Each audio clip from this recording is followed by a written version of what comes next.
paminaw sa tuwang discussion about was Jesus the Passover Lamb? So, si Jesus ba mao ang ihalad alang sa pistahan sa Passover? Isip kapasayloan sa sala sa katawhan. So again, this is from the teachings of our Rabbi Michael Skobach, and to be presented to you by yours truly, the Nagid of Binaynawak Congregation Philippines Incorporated of Noahide Nations. So, usa sa mga kahibulungang rason na gikonektar sa mga Kristiyano kang Hesus as Passover Lamb o Paskwang nga karnero, mao nga ang istorya bahin sa iyahang pagkalansang sa cross. Giingon nga kumpara sa duha pa ka laing tawo nga nagbitay sa cross uban niya, si Jesus dali lang namatay. While katong duha nga kauban niya is tiud-tiud pa. Giingon ang Kristiyanong Biblia, New Testament, nga dili daw kuno gusto sa mga Romano nga naay Hudyo nga nagbitay sa cross sa adlaw nga Sabado. So sa ilahang istorya dinhi maluluyon kayo ang mga Romano kuno. Dili sila gusto nga naapay sa ka Hudyo o Israelita nga mabilin sa cross na buhi sa adlaw nga Sabat, no? Which is kabalo sila nga balaan alang sa katawhan sa Israel. Mao nga ang ilang ginabuhat kung naay ilansang sa cross ini ka Biyernes pa lang, kasagaran pila pa ka adlaw una mamatay ang tao nga naa sa cross. Ini ka Biyernes ang mga Romano mukuha og kahoy nga martilyo ug dukdukon nila ang tiil sa maong tao nga naa sa cross. Ang tao manggod nga ilansang sa cross, mabuhi pa man siya pila ka adlaw kay iya mang itukod iyahang tiil sa ubos nga bahin sa kahoy nga babag aron makaginhawa siya. So bisan nung naglisod na siya dito sa cross, pero tungod kay napamay kusog sa iyahang tiil, iyahang itukod, so makaginhawa pa dyan siya, bisa ginagmay. So maabtan pagpila ka adlaw na siya mamatay. Busa kung mali na ang tiil sa katong maong tao na ginansang sa cross, dili na siya makahimo nga itukod pa ang iyahang tiil o di na siya kaginhawa. In other words, kini ang gitawag nga asphyxiation nga resulta sa paghugno sa lawas o pagkaipit sa agianan sa ginhawa or diaphragm. So sumala sa Bagong Testamento o New Testament, ang duha ka tawo nga kauban ni Hesus buhi pa sa dihang giduol sila sa mga sundalong Romano o ipambuak ilahang mga tiil. Apan si Hesus pagduol sa mga sundalong Romano, patay na siya. Bisan wala na naabtan nga kinahanglan pang martilyohon niyang tiil. Mao nga nagingon dayon ang New Testament or Bagong Testamento. Yun dito, tanawa sa daang testamento or Old Testament, niingon nga dili mahimong bukon ang bukog sa Passover Lamb o Paskwang karniro. O tanawa, ang mga tiil ni Hesus wala na buak o kini nagpatuman lamang sa mga kasuguan sa Hebreyong Biblia or Daang Testamento. Ang ilang gitawag. Nga walay bukog niini ang mabuak. Apan ang dakong problema niini kay namili raman di ay sila ang mga author, ang mga nag-imbento sa New Testament o Kristiyanong Biblia. Namili ra sila o unsa nga mga balaod nga ilang tumanon. Kaya tinuod niini sa Jewish Bible or ang Balaan Kasulatan, kay mao man ang Balaan Kasulatan kay mao may gihatag sa mga katawan sa Israel, ikan pa kang Moshe, Rabino, hangtod sa mga propeta sa Israel, hangtod sa mga hari sa Israel. So, mao ni siya ang kamaturan nga gi-reveal sa ila. So, wala na ang ayan pang tawagon na to nga balaang kasulatan, kundi ang gitawag og original nga kasulatan, ang Hebrewong Biblia. We call that in our belief as the Tanakh or the 5 books of Moses, no? Itong gitawag og Torah. Well, kaning mga New Testament o uban pang mga dunga, this is not actually balaan kung buto naon kay daghan man gud ang wala ni subay sa original nga kasulatan. Kung gitawag nila kinig daang kasulatan, dapat ang bag-o dili pod musukwahi sa daan kay ana man ang balaod bisan og na ay bag-o, pero kung wala man gani na repel or na amintong daan, so wala gyapon hinungdan ang bag-o kay existing man gyapon ang daan. Kay sama sa giingon sa daan kasulatan or original kasulatan sa Jewish Bible, kini mga kasuguan dinhi is forever, eternal, perpetual.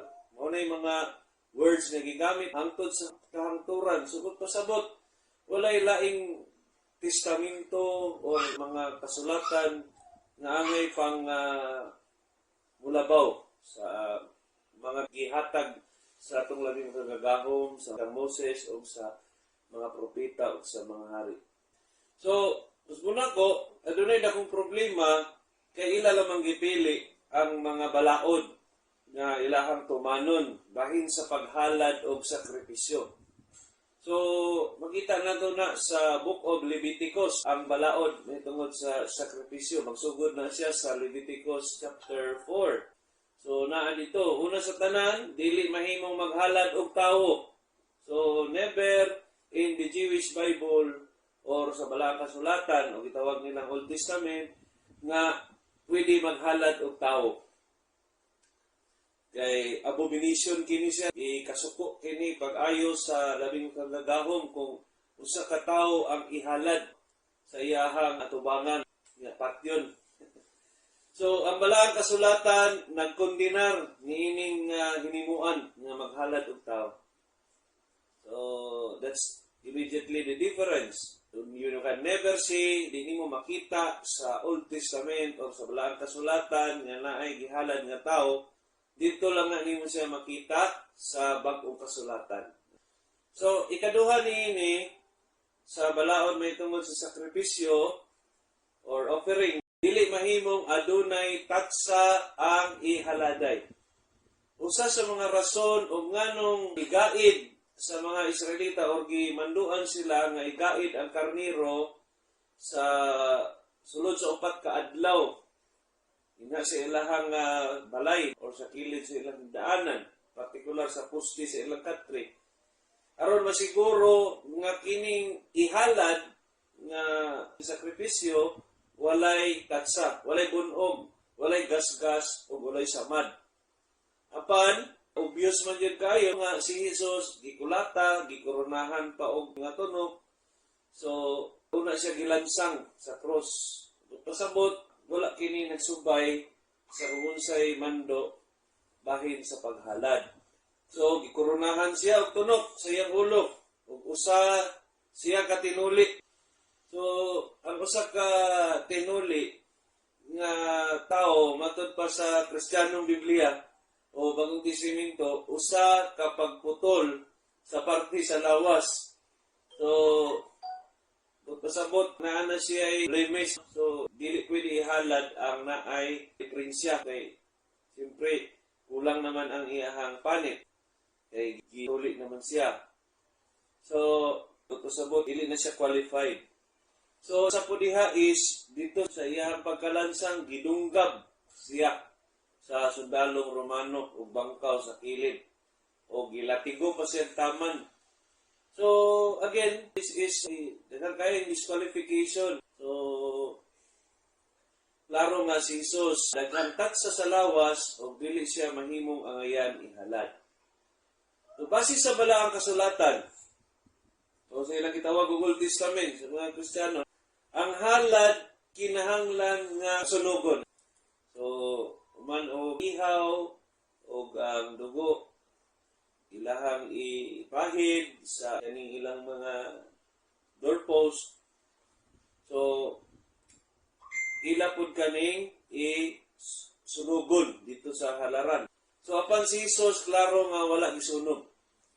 Mao nga kung basahon nato ang mga balaod sa paghalad sa Leviticus, murag binuang nga isulti nga pasin usa siya kahalad si Jesus kay wala nabuak iyang tiil. So kung kana naman gani ang basihan nga wala nabuak iyang tiil kay namatay siya sayo, so gibaliwala nila ang uban pang laing balaod sa paghalad. So sama sa tong ingon, kung gasubay jud ta sa balaod, dili pwede nga pilion lang nato kung unsay ato ang sumayon kay ato manggi sunod ang mahitungod sa paghalad. Apan kay bulungan or kabalighuan nga naay hinungdan ang pag-ihaw diay sa Passover lamb o Pasko nga karniro. Sa Exodus 8:22 atong masayran nga ginasimba sa ituhanon ang karniro. Based sa ato ang research, kaning ilahang pinakataas nga or kaning hari sa tanang mga Diyos-Diyos nila sa Ehipto sa tuig nga 1520 up to 1070 BC or before Common Era. So, mao po ang panahon nga ang mga kaliwat sa Israel, ang banay ni Jacob na ulipon sa Egypt. So, katong tungura, ang ginasimba sa mga Ehiptohanon, daghan man sila mga Diyos-Diyos. Apan ang pinakataas ani itawag nila og si Amon. So kani si Amon naani siya ulo sa usa ka karniro. So usa sa mga rason nga nganong ginadala sa mga Hudyo or mga Israelita ang karniro sa panimalay o gihiktan kini didto aron mapakita sa mga Ehiptohanon. Usa kini ka pahayag nga gidala nila ang bandira sa mga Ehiptohanon o gipasipat-an kini atubangan sa ilang mga naong. So we know for a fact na kung ilahang ganing ihawon or ilahang pasipat-an kining gikonsiderar sa mga Ehiptohanon nga balaan nga hayop ilang pagano nga tinuhuan. Atuli duha ni siya si Hinom o si Amon. Pareha ni sila nga mga karniro nga mga Diyos-Diyos. Apan ang mas taas jud nga ilahang ginatagaan jud og pagsimba kani si Amon kay ilahang gi-associate sa kay Amon-Ra katong ilahang sun god. Ang bitaw matingalatan pagkauna-una ta nga kaning gitawag nila son of God. Gikan ra gyapon ni sa sun god. So karon nga na puti gitawag nga Lamb of God. Pero actually, ikan po rin siya sa Lamb God. So, yun ana lang kadali pag masulod sa tuwa sa kaning ilahang pagano nga mga tinuuan. Lalo na ito ang mga makaluluoy nga mga kaigsuunan Kristiyano nga sila mo nabiktima aning mga pagpa-transition, murabag pagpatabok gikan sa pagano, nya gisagol lang gihapon sa tinuuan bisan og nagkupot na sila sa Old Testament apan naagya po yung mga pagano nga mga elemento nga nasulod sa ilahang tinuuan. Una naming gitawag og Son of God, which is originally Sun God. Karon na napoy Lamb of God, which is originally Lamb God. So isa maning Lamb God or karniro nga mga Diyos-Diyos, si Amon o si Hinom. Pwede man ninyo matanaw na siya, inyong i-google. Ano siya mga top of the line Diyos-Diyusan sa Ehipto. So, sa laktod pagka-istorya, sa Exodus 8:22, na ay pangamba ang mga Israelita nga basig batuon sila. Samtang ginaguyod nila ang mga karniro, hikta nila sulod silang mga balay, kung makita sila sa mga kaparian, lalo na sa mga kaparian sa mga Diyos-Diyos, aning Amon o Kinom. So, kada manggod Diyos na po na siya yung mga kaparian. So, kung makitaan sila sa mga followers, aning amon, o lalo na sa mga kaparian, sigurado batuon sila. Pero, tungod sa mga milagroso nga panghitabo, igo ra na nagtanaw ang mga kaparian sa damgad. O mga followers nila nga Israelita, igo lang sila nagtanaw, mura sila og nabato. So, sa diyang gidala na sa mga Israelita ang ilahang mga ang sugo sa ilaha nga maggahin o karniro o ilahang igaid sa ilahang balay. So sama ra pod nga ilang gihiktan ang Diyos sa Ehiptohanon sa ilang mga higdaanan. O kung naimutana sa mga Israelita, ilang ingon nga pag-abot sa ikaupat ka adlaw, amo kining patyon o among kaunon. So samot. Grabe kayo ang ilahang pagdisikret sa Diyos sa mga Ehiptohanon. Nalimang kag giguyod, gihiktan, pagkahuman patyon, kaunon pa dyan. So, para sa mga Ehiptohanon, dako kayo ni siya nga insulto sa ilahang gawal, pero wala sila nahimo. Murag gipugnan ang ilahang mga violinting mga nasa unang-una.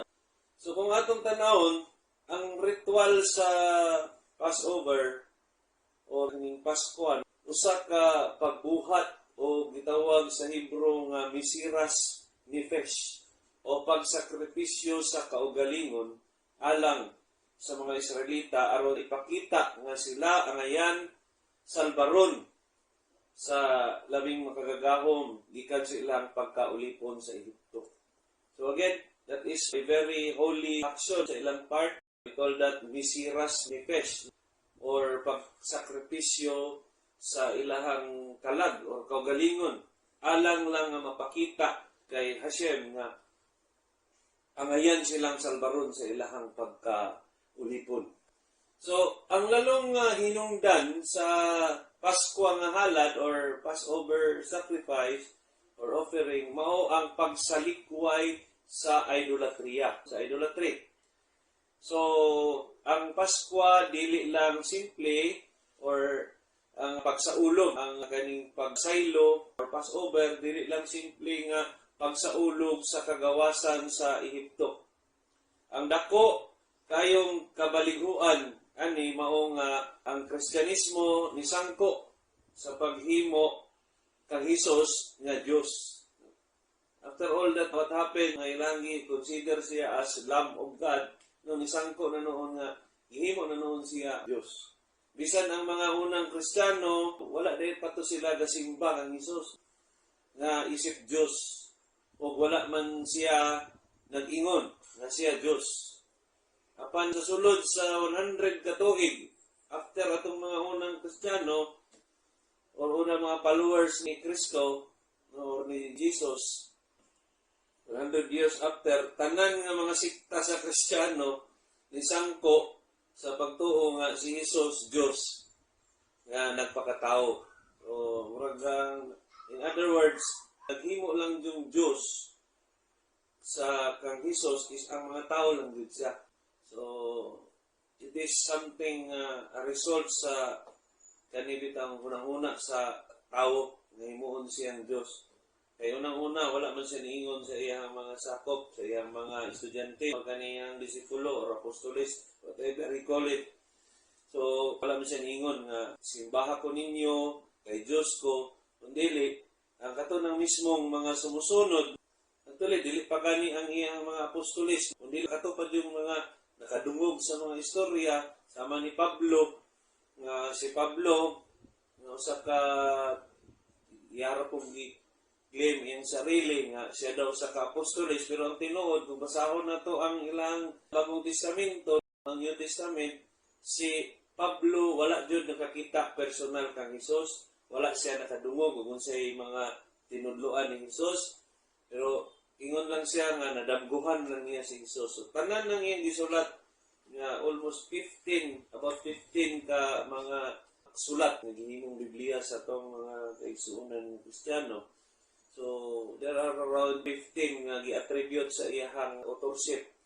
So, tanan na siya, bunga lang na sa iyahang una-una kay wala man yun siya actual na nakaabot pa kang Hesus kay sa dihang nahimo na siyang mangtutudlo si Pablo, patay naman si Hesus. So mao nang questionable kaayo ng kuan iyahang mga pangsulat kay unang-una gawas sa wala sa kakita kang Hesus, ikaduha daghang kaayong mga sukwahi sa mga kasuguan sa original nga testamento nga gipang-usab ni Pablo.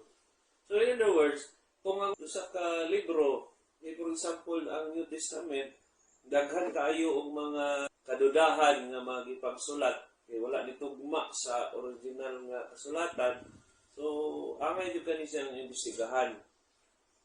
Pero ang atoang mga mangtutudlo sa Israel, ang atong mga rabay, hindi na nila gihimo, nila giimbestigahan ng New Testament. Even ato ang teacher, si Rabbi Michael Skobach, is one of the very famous nga mga anti-missionary na mga rabbis, which is almost memorize na nila tanan ng New Testament.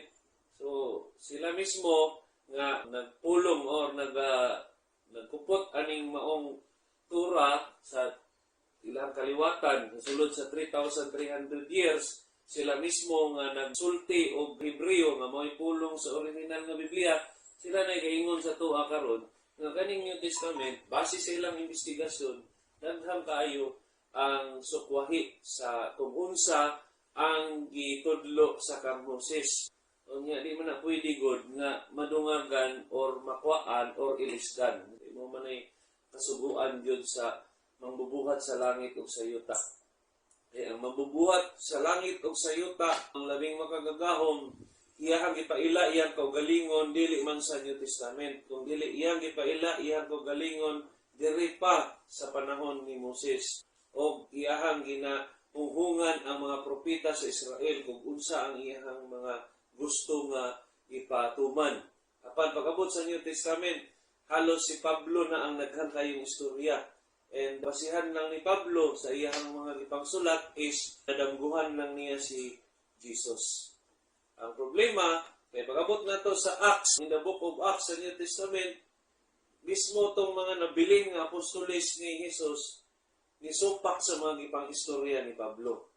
In fact, sa mga buhat o Acts, niingon si James, dili man pwede nga mo aming dalan o kuan or imong ipa-join sa Jewish faith kaning mga dala nimo mga hintel nga dili tinuli. So meaning to say, si Pablo iyaha lang jud ning idea ning atong nahibaw-an nga Kristyanismo karong panahon na. So taas kay na siya nga isgotanan, itagaan lang tamo og kaning background lalo na sa katong naminaw natong mga kaubanan or mga audience nato nga wala pa nakakuyog sa atoa, wala nakauban sa atoa sa mga actual natong lessons. So that is just a background kung unsa ka peligro sa para sa tuong kalag nga padayon nga magsubay aning itawag og New Testament. So ang itabo is kailangan na kay kumo si Jesus is extraordinary nga tao sa ilang panglantaw, gihimo siyang Dios. So wala joy i-declare kang Jesus nga Dios kundi ang tao rapod, no? Ang mga tao rapod nga datong mga nagsunod o nag-follow sa iyaha. So, dili man pwede nga i-declare sa usa ka tawo nga Diyos ng usa ka tawo sama silang gihimo sa mga emperador sa Roma nga si Emperor Augusto Caesar, atong mga uban pang mga Julius Caesar, nga para sa ilaha, mga emperador, ilaha pong gihimong Diyos, which is galing Romano. And we know for a fact na si Pablo is a Roman citizen. He claims na siya usa ka Hudyo, iyang ginikanan Hudyo, pero ang laktod ang pinaka-obvious o pinaka-evident, pinaka-klaro is Romano siya nga citizen. Kaya asa man siya gikan sa Tarsus. He was called as Paul of Tarsus. Pwede ninyo na i-type sa Google, Paul of Tarsus. Asa maning Tarsus, dili ni sa Israel. Dito ni sa may bandang Turkey, which is sakop sa Roman Empire. So, diya palang daan, kadudahan na kung asa ang loyalty ni Paul. Kung ngano nga lahi ang iyang gipang istorya pag-abot sa New Testament kumpara sa original nga mga kasuguan. So, mao to nahitabo si Jesus na imong Dios nga nagpakatao, ikatulo siya sa ingon nilang balaang Trinidad or Holy Trinity. Nga siya Diyos anak o ila siyang gisimba. Maong mahimong kabaliguan nga si Jesus itandi sa Paskuang Halad. Kaya kung atong sabton yun, mao kini ang mensahe sa Passover. Lalo na para sa mga kaigsuonan natong mga Kristiyano. Muning mensahe, dagan sa pinakalayo ninyong pwedeng daganan, layo sa inyong gituhuan. Kay kining relihiyon na gihimong Dios ang usa ka tawo. Baliktad kini sa buot ipasabot sa Paskuang Halad. So, makato ang short discussion about sa Passover Lamb.